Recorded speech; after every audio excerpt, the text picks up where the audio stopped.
So last week, Tom spoke about wrestling in prayer and wrestling with life. So this week we turn to chapter 3, where Paul continues to challenge the people of Colossae in the way that they were living their lives.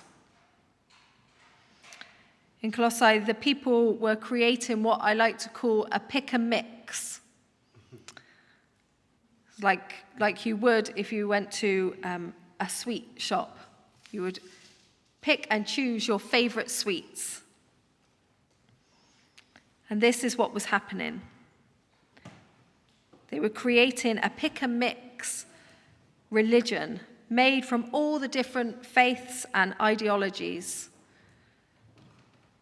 Having argued that Colossians had been set free from the powers, Paul now contends that they are to be set free for a new life with Christ. In this chapter, we hear a list of instructions that Paul has given them to help them on their way, to try and get them out of the rut that they are finding themselves in. It's quite a lengthy list, isn't it?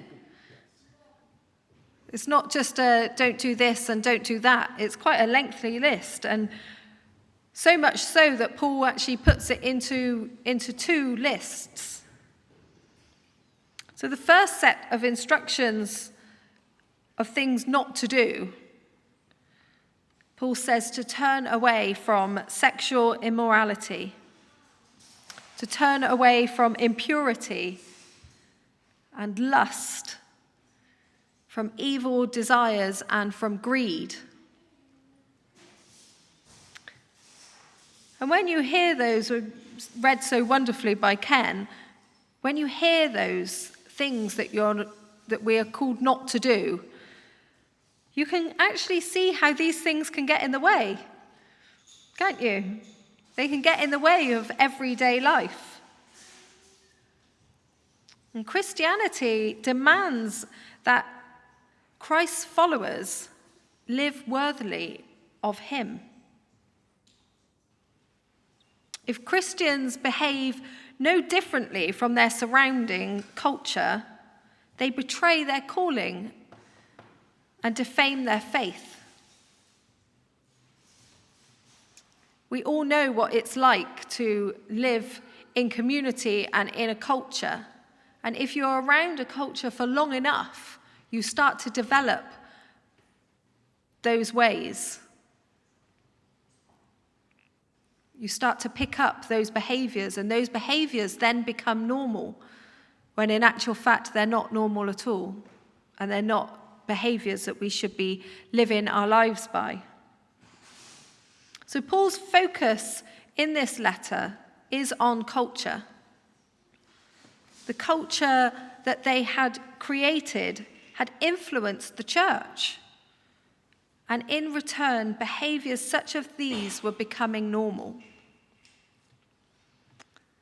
So Paul's focus then turns to stamp out that culture and put an emphasis on the unique claims of Jesus. That he was not just one of many gods that they could worship. That Jesus is the one true God. Paul then turns his focus to the next part and the next set of instructions of things not to do, showing how manifestations of anger can destroy a community.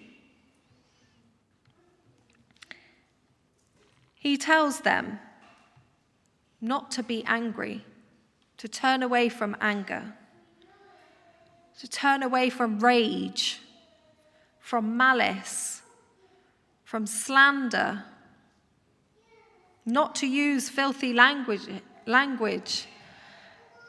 And then he finishes off with not to lie.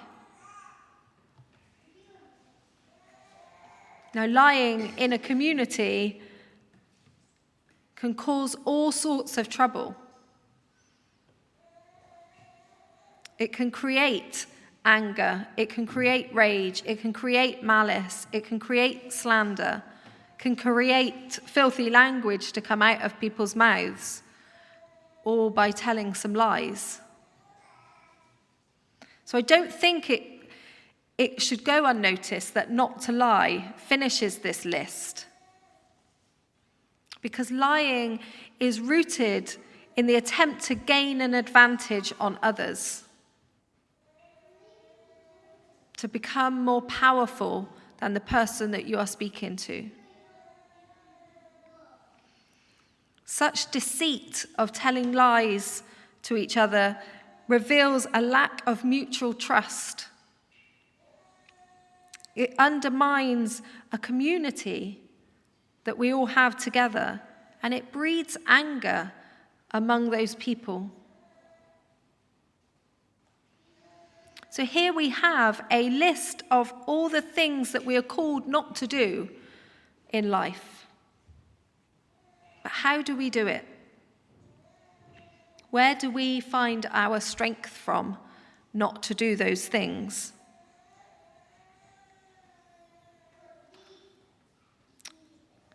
I believe that's by grace. And those graces that are listed are very similar to the fruits of the Spirit that we read in Galatians.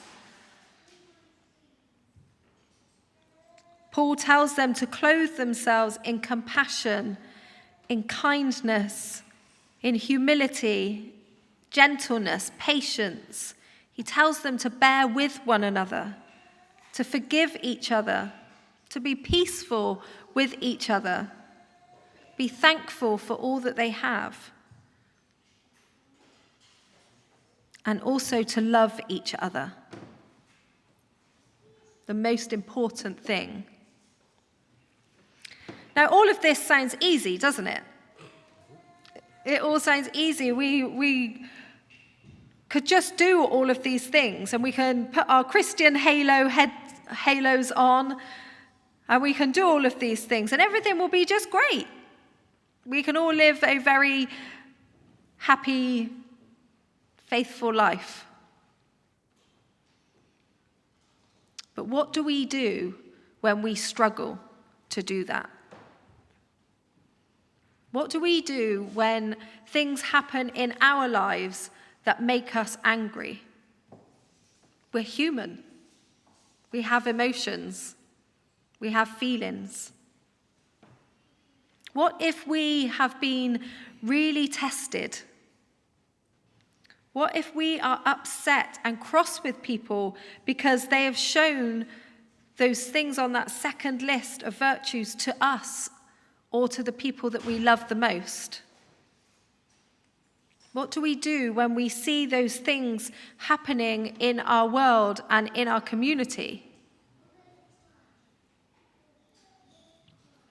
At those times, where do we find the strength to open up our cupboards, our wardrobes, and find those clothes to put on? Those clothes of compassion, kindness, humility, gentleness, patience, love, peace, thankfulness. All of these clothes here behind me. It's not an easy task. I know that I have been tested. But these qualities that Paul is telling us to do, these are the qualities that characterize Jesus' life. And they are vital, absolutely vital, for a life that is lived in harmony with each other. We are all called to live our lives like Jesus. The great saying, what would Jesus do? I use that often when things don't go my way, or if I'm struggling. What would Jesus do, I say to myself. And the one thing that brings all of these together is love.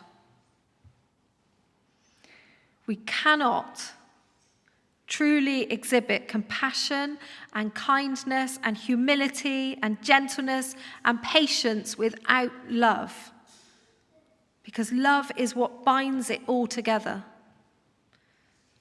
Love maintains the balance, but brings each of the other virtues to perfection, because without love you cannot do each one of those things.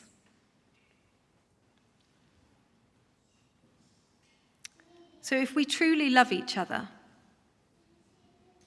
and the people around us, then these things that Paul was telling the people of Colossae not to do will not happen. In all we do, whatever powers that we hold in our jobs, in our church, in our homes, in our volunteering, we must never, ever, ever lose sight of that. Because, my friends, love conquers all, doesn't it? It really, really does. A book I was reading when I was at college on the New Testament by a man called David De Silva. He sums this up nicely for me. He says, "These epistles help keep before our eyes and the eyes of those we serve the truth that the gospel is transformative and that Christianity does not change a person's heart, mind, and that a Christianity that does not change a person's heart, mind, and life is empty.